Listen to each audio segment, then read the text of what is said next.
తాడపాలెం ప్రాథమిక ఆరోగ్య కేంద్రంలో పోయే దారిలో అన్ని తుమ్మ చెట్లు మురిచినాయి, పోవడానికి బాగలేదు. లోపల హాస్పిటల్లో కూడా స్టాఫ్ సరిగ్గా ఉండరు. ఇన్ టైంలో 8 గంటల నుంచి సాయంత్రం 5 గంటల వరకు ఉండరు సరిగ్గా. మందులు అవసరమైనప్పుడు వచ్చినా కూడా లోపల ఎవరో ఒకళ్ళు ఇద్దరు ఉంటారు. ఇది చాలా ఇబ్బంది కలిగిస్తుంది.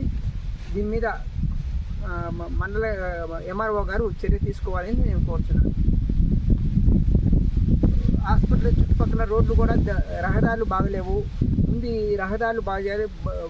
వాహనాలు వెళ్తుంటే పంచర్లు పడుతున్నాయి. దీనివల్ల రహదారులు ముందుగా తుమ్మ చెట్లను తీసివేయాల్సిందిగా కోరుతున్నాను. ఓకేనా? ఓకే.